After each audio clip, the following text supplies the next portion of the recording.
ಈ ಸಮಾರಂಭದ ಅಧ್ಯಕ್ಷತೆ ವಹಿಸಿರ್ತಕ್ಕಂಥ ಹಾಗೂ ರಾಜ್ಯದ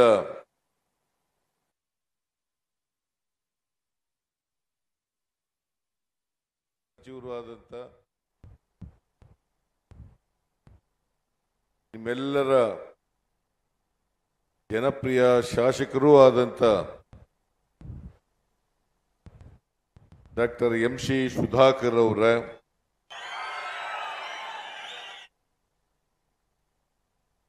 ನಗರಾಭಿವೃದ್ಧಿ ಸಚಿವರಾದಂಥ ಬೈರ್ತಿ ಸುರೇಶ್ ಅವರ ಮುಖ್ಯಮಂತ್ರಿಗಳ ಕಾರ್ಯದರ್ಶಿಗಳಾದಂಥ ನಸೀರ್ ಅಹಮದ್ ಅವರ 5 ಗ್ಯಾರಂಟಿಗಳ ಇಂಪ್ಲಿಮೆಂಟೇಷನ್ ಕಮಿಟಿ ಅಧ್ಯಕ್ಷರಾದಂಥ ಡಾಕ್ಟರ್ ಎಚ್.ಎಂ. ರೇವಣ್ಣ ಅವರ ಶಾಸಕರಾದಂಥ ಮಂಜುನಾಥ್ ಅವರ ಪ್ರದೀಪ್ ಈಶ್ವರ್ ಅವರ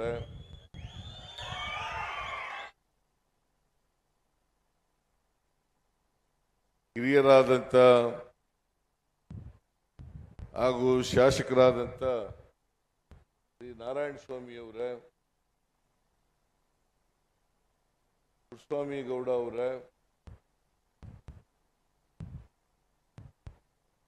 ಕೋಲಾರ ಮಿಲ್ಕ್ ಯೂನಿಯನ್ನ ಅಧ್ಯಕ್ಷರಾದಂಥ ಹಾಗೂ ಶಾಸಕರಾದಂಥ ಶ್ರೀ ನಂಜೇಗೌಡ ಅವರ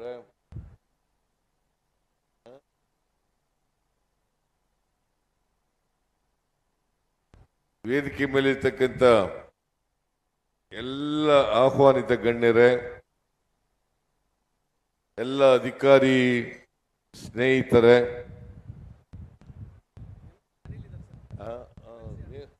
ಮೇಲ್ಮನೆಯ ಸದಸ್ಯರಾದಂಥ ಅನಿಲ್ ಕುಮಾರ್ ಅವರೇ,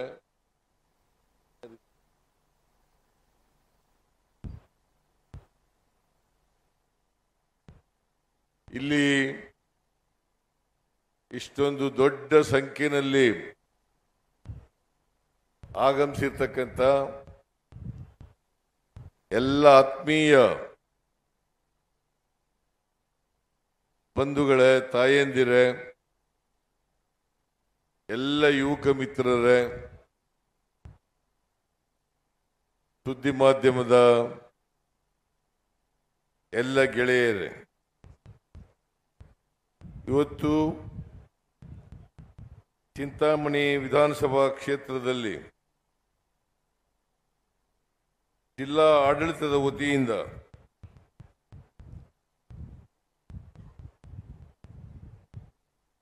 ಐದು ಗ್ಯಾರಂಟಿಗಳ ಫಲಾನುಭವಿಗಳ ಸಮಾವೇಶ ಜೊತೆಗೆ ಅಭಿವೃದ್ಧಿ ಕಾರ್ಯಕ್ರಮಗಳ ಶಂಕುಸ್ಥಾಪನೆ, ಉದ್ಘಾಟನೆ ಜೊತೆಗೆ ಕೋಲಾರ ಮಿಲ್ಕ್ ಯೂನಿಯನ್ ಅವರು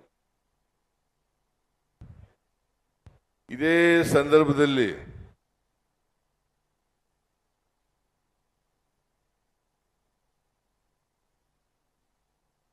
ಮೂರು ಕಾರ್ಯಕ್ರಮಗಳಿಗೆ ಶಂಕುಸ್ಥಾಪನೆ ನಡೀತಾ ಇದೆ.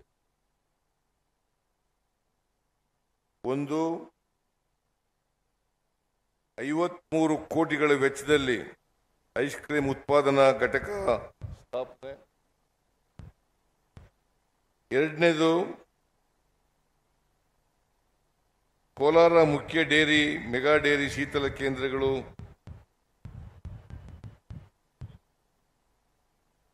ಅದರ ಮುಖ್ಯ ಆಡಳಿತ ಕಚೇರಿ, ಅದರ ಶಂಕುಸ್ಥಾಪನೆ. ಅದೇ ಶಂಕುಸ್ಥಾಪನೆ ಅಂದ್ರೆ ಅದೇನೆ ನಂಜೇಗೌಡ. ಉದ್ಘಾಟನೆ, ಆಮೇಲೆ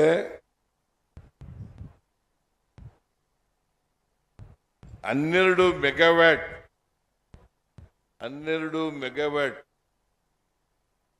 ಸೋಲಾರ್ ಪವರ್ ಪ್ಲಾಂಟ್ನ ಶಂಕುಸ್ಥಾಪನೆ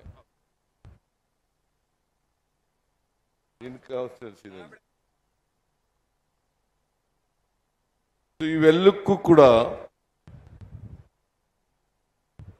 ಇವತ್ತು ಚಿಂತಾಮಣಿನಲ್ಲಿ ಕಾರ್ಯಕ್ರಮಗಳನ್ನು ಹಮ್ಮಿಕೊಂಡಿದ್ದೀವಿ.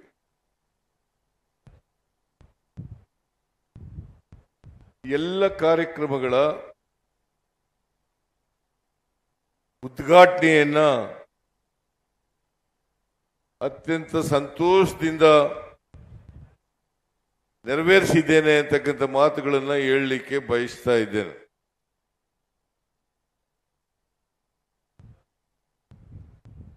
ಚಿಂತಾಮಣಿ ಶಾಸಕರಾದಂತಹ ಸುಧಾಕರ್ ಅವರು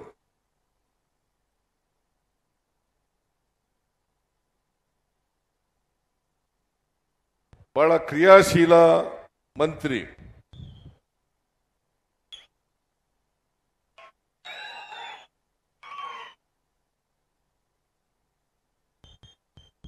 ಜನಪರವಾದಂತ ಕಾಳಜಿ ಇಟ್ಕೊಂಡಿರ್ತಕ್ಕಂಥವ್ರು.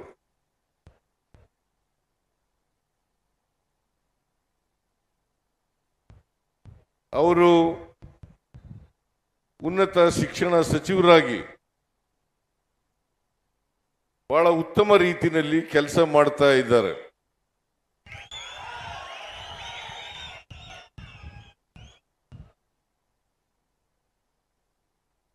ನೀವೆಲ್ಲರೂ ಕೂಡ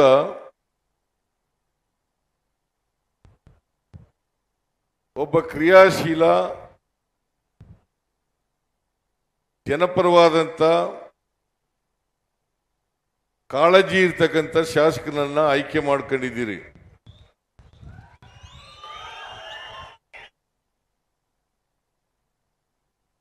ಅವರಿಗೆ ರಾಜಕೀಯದಲ್ಲಿ ಇನ್ನು ಮುಂದಿನ ದಿನಗಳಲ್ಲಿ ಭವಿಷ್ಯ ಇದೆ ಅಂತೇಳಿ ನಾನು ಈ ಸಂದರ್ಭದಲ್ಲಿ ಹೇಳಲಿಕ್ಕೆ ಬಯಸ್ತಾ ಇದ್ದೇನೆ.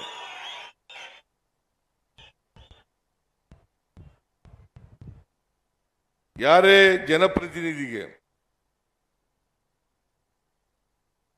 ಈ ರಾಜ್ಯದ ಅಭಿವೃದ್ಧಿ ಬಗ್ಗೆ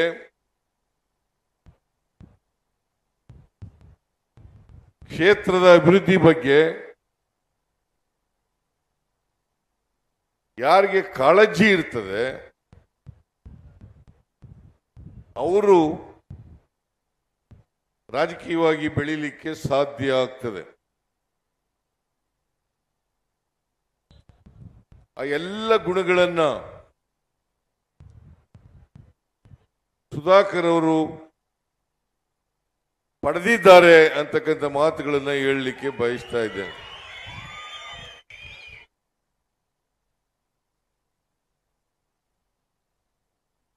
ನಿಮಗೆಲ್ಲ ಗೊತ್ತಿದೆ,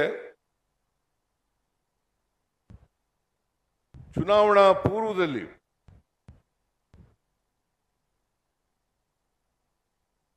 ನಾವು ಜನತೆಗೆ ಅನೇಕ ಭರವಸೆಗಳನ್ನು ಕೊಟ್ಟಿದ್ದೆವು. ಅವುಗಳಲ್ಲಿ ಪ್ರಮುಖವಾದಂತ ಭರವಸೆಗಳು 5 ಗ್ಯಾರಂಟಿಗಳನ್ನ ನಾವು ಅಧಿಕಾರಕ್ಕೆ ಬಂದ ತಕ್ಷಣ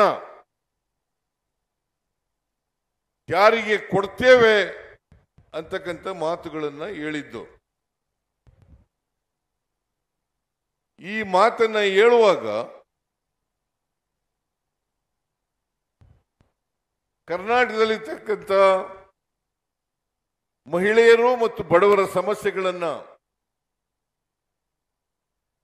ಪರಿಹರಿಸಬೇಕು ಅನ್ನೋ ಕಾರಣಕ್ಕೋಸ್ಕರ ಈ ಗ್ಯಾರಂಟಿಗಳನ್ನು ನಾವು ಕೊಟ್ಟದ್ದು.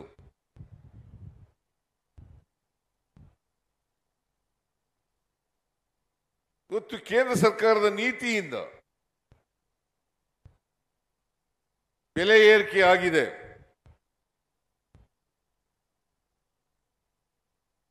ನಿರುದ್ಯೋಗ ಸಮಸ್ಯೆ ಇದೆ.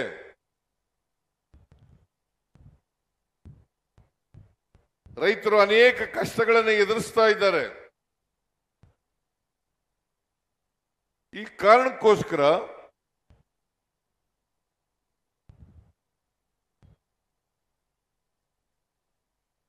ಯೂನಿವರ್ಸಲ್ ಬೇಸಿಕ್ ಇನ್ಕಮ್ ನೀತಿ ಅಡಿನಲ್ಲಿ ಈ ಸಮಾಜದ ಬಡವರಿಗೆ ಕೊಂಡ್ಕೊಳ್ತಕ್ಕಂಥ ಶಕ್ತಿಯನ್ನು ಹೆಚ್ಚು ಮಾಡಬೇಕು. ಅದಕ್ಕೋಸ್ಕರ ಅವರ ಕೈನಲ್ಲಿ ಹಣವನ್ನು ಕೊಡಬೇಕು ಅಂತೇಳಿ ನಾವು ತೀರ್ಮಾನ ಮಾಡಿ ನಾನು ಮತ್ತು ಡಿ.ಕೆ. ಶಿವಕುಮಾರ್ ಅವರು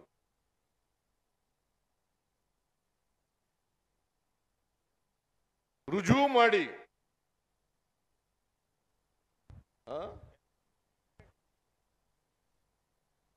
ಮಾಡಿ ಗ್ಯಾರಂಟಿ ಕಾರ್ಡ್ಗಳನ್ನ ಮನೆ ಮನೆಗೆ ಹಂಚತಕ್ಕಂಥ ಕೆಲಸವನ್ನ ಮಾಡಿದ್ರು. ನಾವು ಅಧಿಕಾರಕ್ಕೆ ಬಂದ ತಕ್ಷಣ ಈ 5 ಗ್ಯಾರಂಟಿಗಳನ್ನ ಜಾರಿ ಕೊಡ್ತೇವೆ. ನಾವು ಕೊಟ್ಟ ಮಾತಿಗೆ ತಪ್ಪಿಸ್ಗಳಲ್ಲ ಅಂತೇಳಿ ಗ್ಯಾರಂಟಿ ಕಾರ್ಡ್ಗಳಿಗೆ ಸೈನ್ ಮಾಡಿ ನಾವು ಕೊಟ್ಟು ನಾವು ಮೇ 20, 1923 ಕರ್ನಾಟಕ ಜನರ ಆಶೀರ್ವಾದದಿಂದ, ನಿಮ್ಮೆಲ್ಲರ ಆಶೀರ್ವಾದದಿಂದ ನಾವು 136 ಸ್ಥಾನಗಳನ್ನು ಗೆದ್ದು ಕರ್ನಾಟಕದಲ್ಲಿ ಅಧಿಕಾರಕ್ಕೆ ಬಂದು ನೀವು ಕೂಡ ಸುಧಾಕರ್ ಅವರನ್ನ ಗೆಲ್ಲಿಸಿ ವಿಧಾನಸಭೆಗೆ ಕಳಿಸಿಕೊಟ್ರಿ. 2023 ಮೇ 20ನೇ ತಾರೀಕು ನಾವು ಪ್ರಮಾಣ ವಚನ ಸ್ವೀಕಾರ ಮಾಡೋದು. ಅಲ್ಲಿಂದ ನೇರವಾಗಿ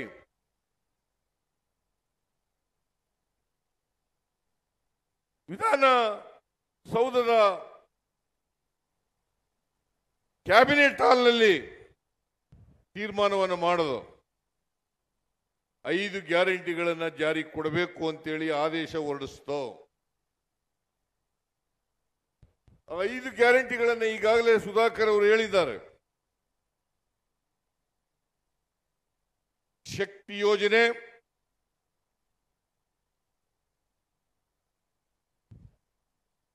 ಗೃಹ ಜ್ಯೋತಿ, ಗೃಹಲಕ್ಷ್ಮಿ, ಅನ್ನಭಾಗ್ಯ, ಯುವ ನಿಧಿ, ಈ 5 ಗ್ಯಾರಂಟಿಗಳನ್ನ ಜನರಿಗೆ ಕೊಡಬೇಕು. ನಿಮಗೆಲ್ಲ ತಿಳಿಸ್ಲಿಕ್ಕೆ ಬಯಸ್ತೇನೆ. ವಿರೋಧ ಪಕ್ಷದವರು ಈ ಗ್ಯಾರಂಟಿಗಳನ್ನ ಘೋಷಣೆ ಮಾಡಿದ ಮೇಲೆ ಈ ಗ್ಯಾರಂಟಿ ಯೋಜನೆಗಳನ್ನು ಜಾರಿ ಮಾಡಲಿಕ್ಕೆ ಸಾಧ್ಯ ಇಲ್ಲ.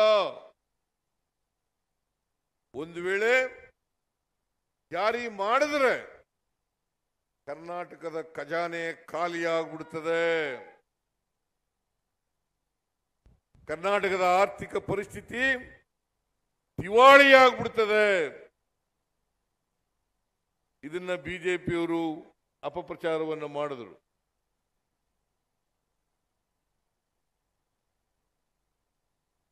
ಇನ್ನೂ ಒಂದು ಅಪಪ್ರಚಾರವನ್ನು ಮಾಡಿದ್ರು.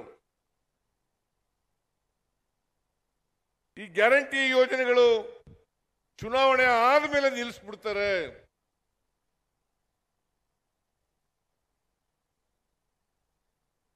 ಈ ರಾಜ್ಯದ ಜನ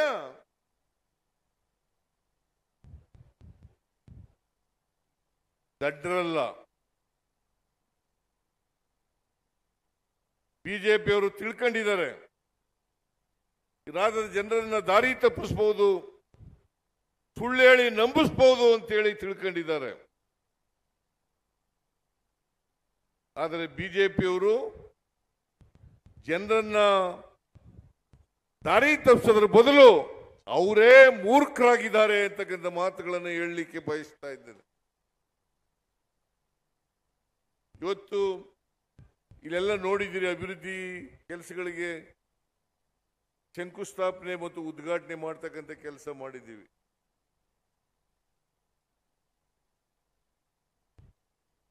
ಇವನ್ ಜಾರಿಯಾದ್ರೆ ಅಭಿವೃದ್ಧಿ ಕೆಲಸಗಳೆಲ್ಲ ನಿಂತೋಗ್ಬಿಡ್ತವೆ. ಅಭಿವೃದ್ಧಿ ಕೆಲಸಗಳು ನಿಂತೋಗಿದ್ರೆ ಇಷ್ಟೊಂದು ಅಭಿವೃದ್ಧಿ ಕೆಲಸಗಳಿಗೆ ಶಂಕುಸ್ಥಾಪನೆ ಉದ್ಘಾಟನೆ ಮಾಡಲಿಕ್ಕೆ ಸಾಧ್ಯ ಆಯ್ತಿತ್ತ? ನೀವೇ ಸಾಕ್ಷಿ. ಆರ್ ಅಶೋಕ, ಬಸವರಾಜ ಬೊಮ್ಮಾಯಿ, ವಿಜಯೇಂದ್ರ ಒಬ್ಬರ ಮೇಲೊಬ್ರು ಸುಳ್ಳು ಹೇಳಿದ್ದೇ ಜಾಸ್ತಿ. ಒಬ್ಬರ ಮೇಲೆ ಒಬ್ರು ಸುಳ್ಳು. ಅದಕ್ಕೆ ನಾನು ಅನೇಕ ಸಾರಿ ಹೇಳಿದ್ದೀನಿ, ಈ ಬಿಜೆಪಿಯವರ ಮನೆ ದೇವರೇ ಸುಳ್ಳು. ಈ ಬಿಜೆಪಿಯವರು ಅವ್ರ ಮನೆ ದೇವರು ಸುಳ್ಳು. ಯಾಕಂದ್ರೆ ನರೇಂದ್ರ ಮೋದಿಯವರೇ ಸುಳ್ಳು ಹೇಳ್ಬಿಡ್ತಾರೆ. ನರೇಂದ್ರ ಮೋದಿಯವರೇ ಸುಳ್ಳು ಹೇಳಿದ್ದಾರೆ ಈ ದೇಶದ ಜನರಿಗೆ. ಅವ್ರು ಹೇಳಿದ್ರು 2014ರಲ್ಲಿ ವಿದೇಶದಲ್ಲಿ ಕಪ್ಪು ಹಣ ಇದೆ, ಆ ಕಪ್ಪು ಹಣ ತಗೊಬಂದು ಭಾರತದ ಪ್ರತಿಯೊಂದು ಕುಟುಂಬಕ್ಕೆ 15 ಲಕ್ಷ ರೂಪಾಯಿಗಳನ್ನ ಕೊಡ್ತೇನೆ. ಇವತ್ತವರಿಗೆ 10 ವರ್ಷ ಆಯ್ತು ನರೇಂದ್ರ ಮೋದಿಯವರು ಪ್ರಧಾನಮಂತ್ರಿಯಾಗಿ, 15 ಪೈಸೆನೂ ಕೊಡ್ಲಿಲ್ಲ. 15 ಲಕ್ಷ ಕೊಡ್ತೀವಿ ಅಂತ. 15 ಲಕ್ಷ ಅಚ್ಚೇ ದಿನ ಆಯಂಗೆ ಅಂತಂದ್ರು. ಅಚ್ಚೇ ದಿನ ಆಯಂಗೆ ಅಂತಂದ್ರು. ನೀವು ಹೇಳಿ, ಇವತ್ತು ಪೆಟ್ರೋಲ್ ಬೆಲೆ ಏನಾಗಿದೆ, ಡೀಸೆಲ್ ಬೆಲೆ ಏನಾಗಿದೆ, ಗೊಬ್ಬರದ ಬೆಲೆ ಏನಾಗಿದೆ, ಗ್ಯಾಸ್ ಬೆಲೆ ಏನಾಗಿದೆ? ಜಾಸ್ತಿ ಆಗಿದೆಯೋ ಕಡಿಮೆ ಆಗಿದೆಯೋ? ಮತ್ತೆ ನರೇಂದ್ರ ಮೋದಿ ಅವರ ಅಚ್ಚೇ ದಿನ ಏನಾಯ್ತು? ಅಚ್ಚೇ ದಿನ ಏನಾಯ್ತು? ರೈತರ ಆದಾಯವನ್ನ ದುಪ್ಪಟ್ಟು ಮಾಡುತ್ತೇನೆ, ನಾನು ಅಧಿಕಾರಕ್ಕೆ ಬಂದ್ರೆ ರೈತರ ಆದಾಯವನ್ನು ದುಪ್ಪಟ್ಟು ಮಾಡುತ್ತೇನೆ. ಮಾಡಿದ್ರ? ನಿರುದ್ಯೋಗಿ ಯುವಕ ಯುವತಿಯರಿಗೆ ಕೊಟ್ಟಂತ ಭರವಸೆ ಪ್ರತಿ ವರ್ಷ 2 ಕೋಟಿ ಉದ್ಯೋಗಗಳನ್ನ ಸೃಷ್ಟಿ ಮಾಡ್ತೇನೆ. ಮಾಡಿದ್ರ? ನರೇಂದ್ರ ಮೋದಿ ಏನ್ ಬಿಜೆಪಿಯವರು ಹಾಡಿ ಹೊಗಳ್ತಾರೆ, ನಮ್ಮ ಇತ್ತೀಚೆಗೆ ದೇವೇಗೌಡರು ಹೋಗ್ಲಕ್ ಶುರು ಮಾಡ್ಕೊಬಿಟ್ಟವ್ರು. ಇತ್ತೀಚೆಗೆ ದೇವೇಗೌಡರು ಏನ್ ಹೇಳ್ತಾರೆ ಅಂತಂದ್ರೆ, ಇದೇ ದೇವೇಗೌಡರು ನಾನು ಏನಾದ್ರೂ ಮುಂದಿನ ಜನ್ಮದಲ್ಲಿ ಹುಟ್ಟದಾದ್ರೆ ಮುಸಲ್ಮಾನ್ ಆಗಿ ಹುಟ್ಟತೀನಿ ಅಂತ ಹೇಳಿದ್ರು. ಇದೇ ದೇವೇಗೌಡರು ಮುಸಲ್ಮಾನ್ ಆಗಿ ಹುಟ್ಟತೀನಿ. ಯಾಕಂತಂದ್ರೆ ಬಿಜೆಪಿಯವರು ಜಾತಿವಾದಿಗಳು, ಕೋಮುವಾದಿಗಳು. ಅದಕ್ಕೋಸ್ಕರ ಯಾವ ಕಾರಣಕ್ಕೂ ಕೂಡ ಬಿಜೆಪಿ ಜೊತೆ ಸೇರಲ್ಲ. ನರೇಂದ್ರ ಮೋದಿ ಏನಾದ್ರು ಈ ದೇಶದ ಪ್ರಧಾನಮಂತ್ರಿ ಆಗ್ಬಿಟ್ರೆ, ಕಳೆದ ಲೋಕಸಭಾ ಚುನಾವಣೆಯಲ್ಲಿ ಹೇಳಿದ್ದು 2019ರಲ್ಲಿ ನಾನು ಈ ದೇಶನೇ ಬಿಟ್ಟು ಹೋಗ್ತೀನಿ ಅಂತ ಹೇಳಿದ್ರು. ಈಗ ನರೇಂದ್ರ ಮೋದಿಯವರು ನಮ್ದು ಸಂಬಂಧ ಬಹಳ ಹಳೇ ಸಂಬಂಧ, ಅವಿನಾಭಾವ ಸಂಬಂಧ. ದೇವೇಗೌಡ್ರೆ ಮಣ್ಣಿನ ಮಗ, ರೈತನ ಮಗ ಅಂತ ನೀವು ಹೇಳ್ಕೊಳ್ಳೋರು, ಈ ದೇಶದ ಪ್ರಧಾನಮಂತ್ರಿ ಆಗಿದ್ದವರು ಇಷ್ಟೆಲ್ಲ ಸುಳ್ಳು ಹೇಳ್ತಾ ಇದ್ದಾರಲ್ಲ, ಆ ನರೇಂದ್ರ ಮೋದಿ ಅವ್ರನ್ನ ಆಡಿ ಹೊಗಳ್ತಾ ಇದ್ದೀರಲ್ಲ, ನೀವೇ ಯೋಚನೆ ಮಾಡಿ, ಇದು ನ್ಯಾಯನಾ? ಈಗ ಕೋಮುವಾದಿಗಳ ಜೊತೆ ಕೈ ತೋಡಿಸ್ಕೊಂಡ್ಬಿಟ್ಟವ್ರೆ. ಯಾರ ಜೊತೆ ಸೇರಿಸ್ಕೊಂಡಿರೋದು? ಕೋಮುವಾದಿಗಳು. ಆದರೆ ಜನತಾದಳ, ಎಸ್ ಜನತಾದಳ ಸೆಕ್ಯುಲರ್. ದಯಮಾಡಿ ನಾನು ಹೇಳ್ತೀನಿ ದೇವೇಗೌಡರಿಗೆ, ಆ ಎಸ್ ಅನ್ನ ತೆಗೆದಾಕ್ಬಿಡ್ರಪ್ಪ, ಯಾಕೆ ಸುಮ್ಮನೆ ಇಟ್ಕೊಂಡಿದ್ದೀರಿ ಅಂತ. ಎಂತಹದಳ ಸೆಕ್ಯುಲರ್ ಅನ್ನೋದನ್ನು ತೆಗೆದಾಕ್ಬಿಡಿ. ಈಗ ಬಿಜೆಪಿ ವಕ್ತಾರರ ತರ ಕುಮಾರಸ್ವಾಮಿ ದೇವೇಗೌಡ ಇಬ್ರು ಮಾತಾಡಕ್ ಶುರು ಮಾಡ್ಕೊಂಡು ಕೇವಲ ಸ್ವಾರ್ಥಕ್ಕೋಸ್ಕರ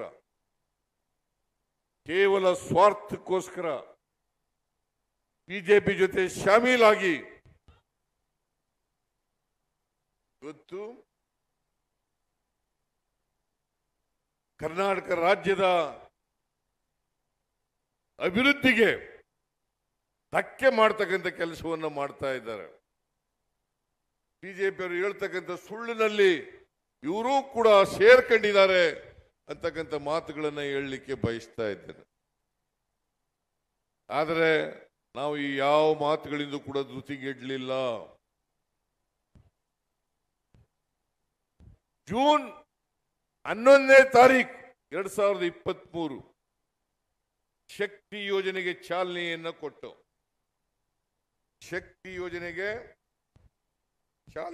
ಕೊಟ್ಟು ಇವತ್ತಿನವರಿಗೆ 170 ಕೋಟಿ ರಾಜ್ಯದಲ್ಲಿ 170 ಕೋಟಿ ಮಹಿಳೆಯರು ಉಚಿತವಾಗಿ ಬಸ್ನಲ್ಲಿ ಪ್ರಯಾಣ ಮಾಡಿದ್ದಾರೆ. ಯಾವೆಲ್ಲರೂ ಮಾಡಿದ್ರ? ಹಿಂದೆ ಬಿಜೆಪಿ ಕಾಲದಲ್ಲಿ, ಸ್ವಾತಂತ್ರ್ಯ ಭಾರತದಲ್ಲಿ ಯಾವೆಲ್ಲರೂ ಮಾಡಿದ್ರ?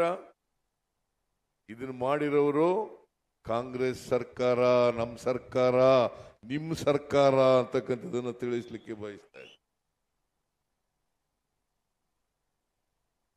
ಅನ್ನಭಾಗ್ಯ ಯೋಜನೆ ನಾನು ಮುಖ್ಯಮಂತ್ರಿ ಆಗಿರುವಾಗ ಹಿಂದೆ 2013ರಿಂದ 2018ರವರೆಗೆ 7 ಕೆಜಿ ಅಕ್ಕಿಯನ್ನು ಕೊಡ್ತಾ ಇದ್ದೆ. 7 ಕೆಜಿ ಅಕ್ಕಿಯನ್ನು ಕೊಡ್ತಾ ಇದ್ದೆ. ಈ ಬಿಜೆಪಿ ಅಧಿಕಾರಕ್ಕೆ ಬಂದ ಮೇಲೆ ಯಡಿಯೂರಪ್ಪನವರು, ಬಸವರಾಜ ಬೊಮ್ಮಾಯಿ ಅವರು 7 ಕೆಜಿಯಿಂದ 5 ಕೆಜಿಗೆ ಇಳಿಸಿದ್ರು. 5 ಕೆಜಿಗೆ ಇಳಿಸಿದ್ರು. ನಾವು ಚುನಾವಣಾ ಸಂದರ್ಭದಲ್ಲಿ ಹೇಳ್ದೋ, ಇವರು 7ರಿಂದ 5 ಕೆಜಿ ಗಳಿಸಿದ್ದಾರೆ. ನಾವು ಅಧಿಕಾರಕ್ಕೆ ಬಂದ ಮೇಲೆ 5 ಕೆಜಿ ಜೊತೆಗೆ ಇನ್ನೂ 5 ಕೆಜಿ ಅಕ್ಕಿಯನ್ನು ಕೊಡ್ತೇವೆ ಅಂತ ಹೇಳಿದ್ದು. ಅದರಂತೆ ನಾವು ಕೇಂದ್ರ ಸರ್ಕಾರದಿಂದ ಅಕ್ಕಿ ಕೇಳಿದ್ವು. ಫುಡ್ ಕಾರ್ಪೊರೇಷನ್ ಆಫ್ ಇಂಡಿಯಾದವರು ಒಪ್ಕೊಂಡ್ರು ಅಕ್ಕಿ ಕೊಡಕ್ಕೆ, ಲೆಟರು ಕೂಡ ಕೊಟ್ಟರು. ಕೊಡ್ತೀವಿ, ನಾವು ಅಕ್ಕಿ ಸಪ್ಲೈ ಮಾಡ್ತೀವಿ. ನಾವೇನು ಪುಕ್ಕಟೆ ಕೇಳಿರಲಿಲ್ಲ. 1 ಕೆಜಿಗೆ 34 ರೂಪಾಯಿ ಕೊಡ್ತೀವಿ, ಅಕ್ಕಿ ಕೊಡಿ, ಬಡವರಿಗೆ ಅಕ್ಕಿ ಕೊಡಬೇಕು, ನಾವು ಮಾತು ಕೊಟ್ಟಿದ್ದೀವಿ ಅಂತ ಹೇಳ್ದು. ಆದರೆ ಬಿಜೆಪಿ ಕೇಂದ್ರದ ಸರ್ಕಾರ ಅಕ್ಕಿ ಕೊಡ್ಲಿಲ್ಲ. ಅದಕ್ಕೋಸ್ಕರ ನಾವು ಅಕ್ಕಿ ಸಿಕ್ಲಿಲ್ವಲ್ಲ ಅಂತೇಳಿ ಪ್ರತಿಯೊಬ್ಬರಿಗೆ 5 ಕೆಜಿ ಅಕ್ಕಿ ಬದಲಾಗಿ 170 ರೂಪಾಯಿ ಕೊಡ್ತಾ ಇದ್ದೀವಿ. ಕೊಡ್ತಾ ಇದೀವೋ ಇಲ್ಲ? ಕೊಡ್ತಾ ಇದೀವೋ ಇಲ್ಲ? ಮತ್ತೆ ಸುಮ್ಮನೆ ಕೂತ್ಕೊಂಡ್ರೆ ಹೆಂಗ ಅರ್ಥ ಆಗ್ಬೇಕು ನನಗೆ? ಕೊಡ್ತಾ ಇದೀವೋ ಇಲ್ವೋ? ಎಲ್ಲ ಕೈ ಎತ್ತಿ ನೋಡೋಣ. ಸ್ವಲ್ಪ ಬಿಜೆಪಿಯವರು ತಿಳ್ಕೋಬೇಕು ಇದನ್ನ.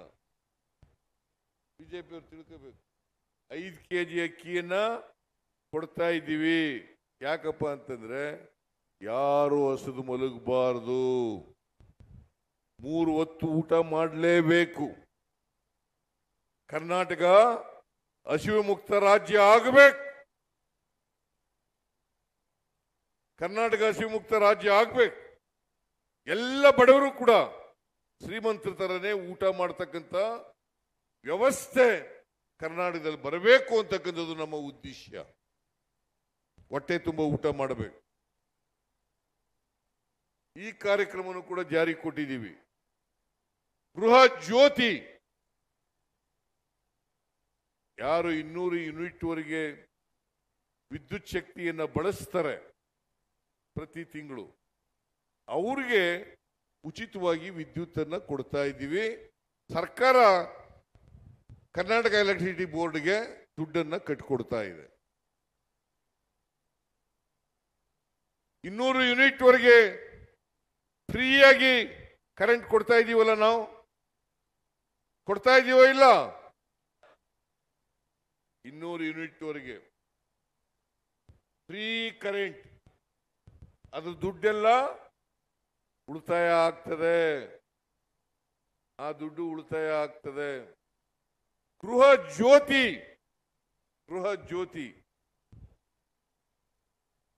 ಪ್ರತಿ ಕುಟುಂಬದ ಯಜಮಾನಿಗೆ, ಆ ಗೃಹಲಕ್ಷ್ಮಿ ಕಾರ್ಯಕ್ರಮ ಪ್ರತಿ ಕುಟುಂಬದ ಯಜಮಾನಿಗೆ ತಿಂಗಳಿಗೆ 2,000 ರೂಪಾಯಿ. ಸ್ವತಂತ್ರ ಭಾರತದಲ್ಲಿ ಯಾವನಾದ್ರು ಕೊಟ್ಟಿದ್ರ? ಸುಮಾರು 1,17,00,000 ಕುಟುಂಬಗಳಿಗೆ, ಮಹಿಳೆಯರಿಗೆ ತಿಂಗಳಿಗೆ 2,000 ರೂಪಾಯಿ, ಪ್ರತಿ ತಿಂಗಳಿಗೂ 2,000 ರೂಪಾಯಿ. ಫ್ರೀ ಬಸ್, ಫ್ರೀ ಕರೆಂಟ್, 2,000 ರೂಪಾಯಿ, 5 kg ಅಕ್ಕಿ, ಜೊತೆಗೆ ಯುವ ನಿಧಿ. ಯಾರು 2022-23 ಪಾಸ್ ಆಗಿರ್ತಾರೆ, ಅವರು ಡಿಗ್ರಿ ಹೋಲ್ಡರ್ಸ್ ಇರ್ಬೋದು, ಡಿಪ್ಲೊಮಾ ಹೋಲ್ಡರ್ಸ್ ಇರ್ಬೋದು. ಯಾರಿಗೆ 6 ತಿಂಗಳಲ್ಲಿ ಕೆಲಸ ಸಿಕ್ಕಲ್ಲ, ಅವರಿಗೆ 2 ವರ್ಷದವರೆಗೆ ಡಿಗ್ರಿ ಹೋಲ್ಡರ್ಸ್ಗಳಿಗೆ 3,000 ರೂಪಾಯಿ, ಡಿಪ್ಲೊಮಾ ಹೋಲ್ಡರ್ಸ್ ಅವರಿಗೆ 1,500 ರೂಪಾಯಿ ಈಗಾಗಲೇ ಕೊಡ್ಲಿಕ್ಕೆ ಪ್ರಾರಂಭ ಮಾಡಿದ್ದೀವಿ. ಜನವರಿಯಿಂದ ಈಗಾಗಲೇ ಕೊಟ್ಟಿದ್ದೀವಿ. ಇಲ್ಲೂ ಕೂಡ ಚಿಂತಾಮಣಿ ತಾಲೂಕಿನಲ್ಲೂ ಕೊಡ್ಲಿಕ್ಕೆ ಪ್ರಾರಂಭ ಮಾಡಿದ್ದೀವಿ. ಕೋಲಾರ ಜಿಲ್ಲೆನಲ್ಲೂ ಕೂಡ ಕೊಡ್ಲಿಕ್ಕೆ ಪ್ರಾರಂಭ ಮಾಡಿದ್ದೀವಿ. ಇಲ್ಲಿ 300 ಜನಕ್ಕೆ ಕೊಟ್ಟಿದ್ದೀವಿ.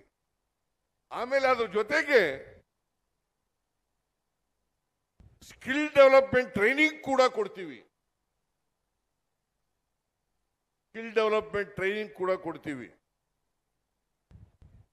ಯಾಕಂತಂದ್ರೆ ಮಾರುಕಟ್ಟೆಯಲ್ಲಿ ಯಾವ ತರದ ಉದ್ಯೋಗ ಬೇಕು ಅಂತ ಡಿಮ್ಯಾಂಡ್ ಇದೆ, ಅಂತ ಉದ್ಯೋಗವನ್ನು ಕೊಡಿಸ್ಬೇಕು ಅನ್ನೋ ಕಾರಣಕ್ಕೋಸ್ಕರ, ಅವರು ಉದ್ಯೋಗ ಸಿಕ್ಕಬೇಕು ಅನ್ನೋ ಕಾರಣಕ್ಕೋಸ್ಕರ ಇವತ್ತು ಸ್ಕಿಲ್ ಡೆವಲಪ್ಮೆಂಟ್ ಟ್ರೈನಿಂಗ್ ಕೂಡ ಕೊಡ್ತಾ ಇದ್ದೀವಿ. ಅದಕ್ಕೆ ಈಗ ಉನ್ನತ ಶಿಕ್ಷಣ ಸಚಿವರು ಸುಧಾಕರ್ ಅವರು ಪಠ್ಯಕ್ರಮದಲ್ಲೂ ಕೂಡ ಇದನ್ನು ಬದಲಾವಣೆ ಮಾಡ್ತಕ್ಕಂಥದ್ದನ್ನು ಹೇಳಿದ್ದೀವಿ. ಪಠ್ಯಕ್ರಮದಲ್ಲೂ ಕೂಡ ಬದಲಾವಣೆ ಮಾಡಬೇಕು. ನಿರುದ್ಯೋಗದ ಸಮಸ್ಯೆಗೆ ಪರಿಹಾರವನ್ನು ಕಂಡುಕಬೇಕು. ನಾವು ಇವತ್ತು ಅನೇಕ ಜನ ಯುವಕ ಯುವತಿಯರು ಉದ್ಯೋಗ ಇಲ್ಲ. ಅಷ್ಟೇ ಯಾಕೆ, ಅರ್ಜಿ ಹಾಕಕ್ಕೆ ದುಡ್ಡಿರಲ್ಲ ಅವ್ರ ಹತ್ರ. ಅನೇಕ ಜನರಿಗೆ, ಅನ್ಎಂಪ್ಲಾಯ್ಡ್ ಯೂತ್ಸ್ಗೆ ಅರ್ಜಿ ಹಾಕಕ್ಕೆ ದುಡ್ಡಿರಲ್ಲ, ಇಂಟರ್ವ್ಯೂಗೆ ಹೋಗಕ್ಕೆ ದುಡ್ಡಿರಲ್ಲ. ಅನೇಕ ಜನ ತಂದೆ ತಾಯಿಗಳು ಕೊಡ್ಲಿಕ್ಕೆ ಸಾಧ್ಯ ಆಗಲ್ಲ. ಬಹಳ ಜನ ಬಡ ಕುಟುಂಬದಿಂದ ಬಂದಿರ್ತಾರೆ.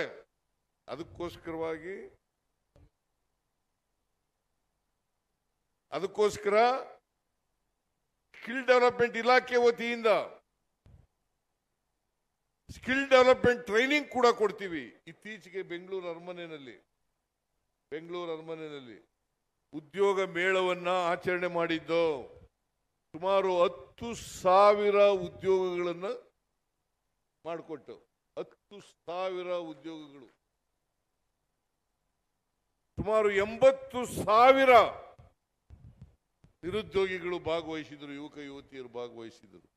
ಅದರಲ್ಲಿ ಸುಮಾರು 10,000 ಉದ್ಯೋಗ ಸಿಕ್ತು. ಹಿಂದೆ ಮಾಡಿದ್ರ ಬಿಜೆಪಿ ಸರ್ಕಾರ? ಮಾಡಿರಲಿಲ್ಲ.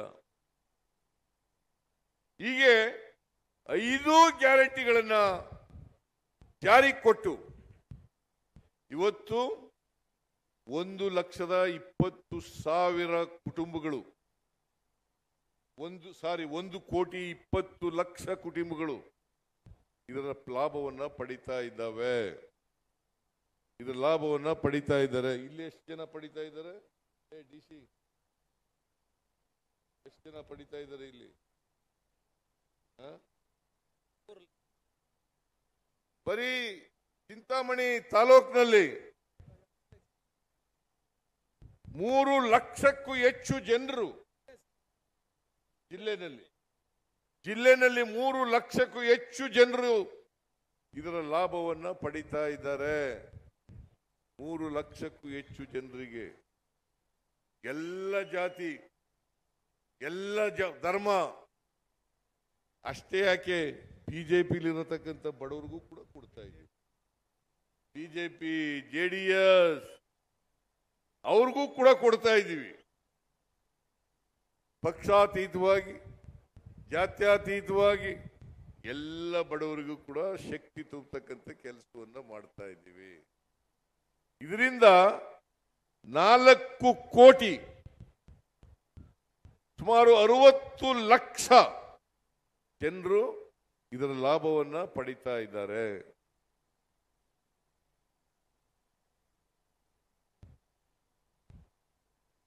ಪ್ರತಿ ತಿಂಗಳು 4 ರಿಂದ 5 ಸಾವಿರ ರೂಪಾಯಿ ಪ್ರತಿ ಕುಟುಂಬಗಳು ಕೂಡ ಪಡಿತಾ ಇದ್ದಾವೆ. ಪ್ರತಿ ತಿಂಗಳು ವರ್ಷಕ್ಕೆ 50 ರಿಂದ 60 ಸಾವಿರ,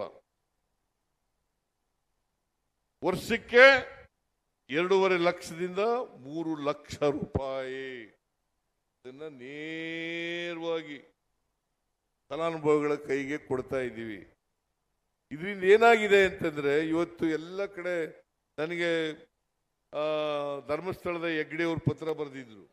ಏನಂತ ಪತ್ರ ಬರೆದಿದ್ರು ಅಂದ್ರೆ, ನೀವು ಈ ಗ್ಯಾರಂಟಿ ಯೋಜನೆಗಳನ್ನ ಜಾರಿ ಕೊಟ್ಟ ಮೇಲೆ ನೀವು ಫ್ರೀ ಬಸ್ ಮಾಡಿದ ಮೇಲೆ ಧರ್ಮಸ್ಥಳಕ್ಕೆ ಬರೋರ ಸಂಖ್ಯೆ ಜಾಸ್ತಿ ಆಗಿದೆ, ದೇವಸ್ಥಾನದ ಆದಾಯ ಜಾಸ್ತಿ ಆಗಿದೆ. ಇವತ್ತು ದುಡ್ಡಿದ್ರಲ್ವಾ ದೇವಸ್ಥಾನಗಳಿಗೆ ಹೋಗೋದು, ಯಾತ್ರಾ ಸ್ಥಳಗಳಿಗೆ ಹೋಗೋದು, ಪ್ರೇಕ್ಷಣೀಯ ಸ್ಥಳಗಳಿಗೆ ಹೋಗೋದು,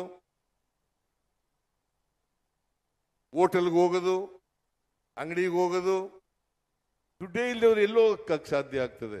ಅದಕ್ಕೋಸ್ಕರವಾಗಿ ಯೂನಿವರ್ಸಲ್ ಬೇಸಿಕ್ ಇನ್ಕಮ್ ನೀತಿ ಅಡಿನಲ್ಲಿ ಈ ತರ ಪ್ರತಿ ಕುಟುಂಬಕ್ಕೆ 4 ರಿಂದ 5 ಸಾವಿರ ರೂಪಾಯಿಗಳನ್ನು ಕೊಡ್ತಾ ಇದ್ದೀವಿ. ಹಿಂದೆ ಯಾವ ಸರ್ಕಾರನೂ ಕೂಡ ಕೊಟ್ಟಿರಲಿಲ್ಲ. ಇದು ಯುರೋಪ್ ಕಂಟ್ರಿಗಳಲ್ಲಿ, ಕೆನಡಾ ದೇಶದಲ್ಲಿ ಜಾರಿನಲ್ಲಿದೆ. ಯುರೋಪ್ ಕಂಟ್ರಿಗಳಲ್ಲಿ, ಕೆನಡಾ ದೇಶದಲ್ಲಿ ಜಾರಿನಲ್ಲಿದೆ. ಇದನ್ನ ನಾವು ಮಾಡ್ತಾ ಇದ್ದೀವಿ. ಎಲ್ರಿಗೂ ಕೂಡ ಸಾಮಾಜಿಕ ಭದ್ರತೆ ಬರಬೇಕು. ಸಾಮಾಜಿಕ ಭದ್ರತೆ ಬರಬೇಕು.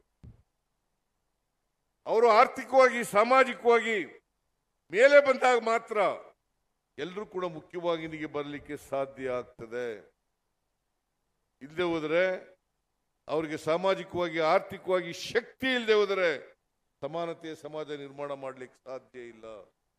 ಸಮಾನತೆಯ ಸಮಾಜ ಆಗಬೇಕಾದ್ರೆ ಎಲ್ಲರಿಗೂ ಕೂಡ ಆರ್ಥಿಕ ಸಾಮಾಜಿಕ ಶಕ್ತಿ ಬರಬೇಕು. ಇದನ್ನೇ ಬುದ್ಧ ಬಸವ ಹೇಳಿದ್ದು, ಇದನ್ನೇ ಬಾಬಾ ಸಾಹೇಬ್ ಅಂಬೇಡ್ಕರ್ ಅವರು ಹೇಳಿದ್ದು, ಇದನ್ನೇ ಗಾಂಧೀಜಿಯವರು ಹೇಳಿದ್ದು. ಇದನ್ನ ನಾವು ಅರ್ಥ ಮಾಡ್ಕೋಬೇಕಾಗ್ತದೆ. ಬಾಬಾ ಸಾಹೇಬ್ ಅಂಬೇಡ್ಕರ್ ಅವರು ಈ ದೇಶಕ್ಕೆ ಸಂವಿಧಾನವನ್ನು ಕೊಟ್ಟರು. ಅವ್ರು ಏನ್ ಹೇಳಿದ್ದಾರೆ ಅಂತಂದ್ರೆ, ಬರೀ ರಾಜಕೀಯ ಸ್ವಾತಂತ್ರ್ಯ ಇದ್ರೆ ಸಾಲದು, ಅದ್ರ ಜೊತೆನಲ್ಲೇ ಸಾಮಾಜಿಕ ಸ್ವಾತಂತ್ರ್ಯ, ಆರ್ಥಿಕ ಸ್ವಾತಂತ್ರ್ಯ ಎಲ್ಲರಿಗೂ ಸಿಕ್ಕಿದಾಗ ಮಾತ್ರ ಈ ದೇಶಕ್ಕೆ ಸ್ವಾತಂತ್ರ್ಯ ಬಂದದಕ್ಕೆ ಸಾರ್ಥಕ ಆಗ್ತದೆ. ಇಲ್ಲದವರೆ ಸಾರ್ಥಕ ಆಗಲ್ಲ. ಸಮಾನತೆ ಸುಮ್ಮನೆ ಬಂದ್ಬಿಡ್ತದ? ಜಾತಿ ಸುಮ್ಮನೆ ಹೋಗ್ತದ? ಈ ಬಿಜೆಪಿ ಅವರು ಇದಾರಲ್ಲ, ಅವರು ಈ ಅಸಮಾನತೆ ಮುಂದುವರಿಬೇಕು ಅಂತನವರು, ಸಮಾಜದಲ್ಲಿ ಅಸಮಾನತೆ ಮುಂದುವರಿಬೇಕು ಅಂತನವರು. ಯಾಕಂತಂದ್ರೆ ಅಸಮಾನತೆ ಇದ್ರೆ ಶೋಷಣೆ ಮಾಡಲಿಕ್ಕೆ ಸಾಧ್ಯ ಆಗ್ತದೆ.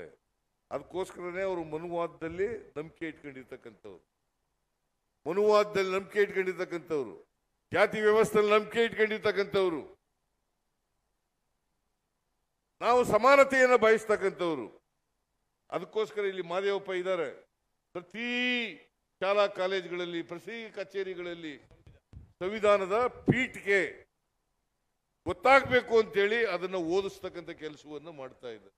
ಯಾಕಂತಂದ್ರೆ ಪ್ರತಿಯೊಬ್ಬರಿಗೂ ಕೂಡ ನಮ್ಮ ಸಂವಿಧಾನ ಗೊತ್ತಾಗಬೇಕು. ಈ ಸಂವಿಧಾನ ಬದಲಾವಣೆ ಆಗ್ಬೇಕು ಅಂತ ಹೇಳ್ತಾ ಇರೋರು ಯಾರು? ಯಾರು? ಬಿಜೆಪಿ ಅನಂತ್ ಕುಮಾರ್ ಹೆಗ್ಡೆ ಮೂಲಕ ಹೇಳಿಸ್ತಾ ಇದ್ದಾರೆ. ಅನಂತ್ ಕುಮಾರ್ ಹೆಗ್ಡೆ ಅವ್ರು ಯಾರು? ಅವರು ಸಾಮಾನ್ಯ ಕಾರ್ಯಕರ್ತ ಅಲ್ಲ, ಬಿಜೆಪಿ ಎಂಪಿ, ಕೇಂದ್ರದ ಮಂತ್ರಿಯಾಗಿದ್ದವರು. ಇವತ್ತು ಬಡವರು ಉಳಿಬೇಕಾದ್ರೆ, ದಲಿತರು ಉಳಿಬೇಕಾದ್ರೆ, ಹಿಂದುಳಿದವರು ಉಳಿಬೇಕಾದ್ರೆ, ಅಲ್ಪಸಂಖ್ಯಾತರು ಉಳಿಬೇಕಾದ್ರೆ, ಮಹಿಳೆಯರು ಉಳಿಬೇಕಾದ್ರೆ, ಕಾರ್ಮಿಕರು ಉಳಿಬೇಕಾದ್ರೆ ಸಂವಿಧಾನ ಉಳಿಲೇಬೇಕು. ಈ ಬಿಜೆಪಿಯವರು ಸಂವಿಧಾನ ವಿರೋಧಿಗಳು, ಸಂವಿಧಾನವನ್ನ ನಾಶ ಮಾಡಬೇಕು ಅಂತಕ್ಕಂಥವ್ರು. ಅದಕ್ಕೆ ನಾವು ಅವಕಾಶ ಕೊಡಕೂಡುದು. ಎಷ್ಟೇ ಕಷ್ಟ ಆದ್ರೂ ಕೂಡ ಪ್ರಜಾಪ್ರಭುತ್ವ ವ್ಯವಸ್ಥೆಯನ್ನು ಉಳಿಸ್ಕೋಬೇಕು, ಸಂವಿಧಾನವನ್ನು ಉಳಿಸ್ಕೊಳ್ಬೇಕು. ಅದಕ್ಕೋಸ್ಕರ ಬಿಜೆಪಿಯನ್ನ ಸೋಲಿಸಲೇಬೇಕು. ಬರ್ತಕ್ಕಂಥ ಲೋಕಸಭಾ ಚುನಾವಣೆಯಲ್ಲಿ ಬಿಜೆಪಿ ಅಭ್ಯರ್ಥಿಯನ್ನ ಸೋಲಿಸಲೇಬೇಕು. ಯಾವ ಎನ್ಡಿಎ ಬಿಜೆಪಿ ಸೋಲಿಸ್ರೆ ಇಲ್ಲಿ ಯಾವ ಬಿಜೆಪಿ, ಇಲ್ಲಿ ಯಾವ ಎನ್ಡಿಎ?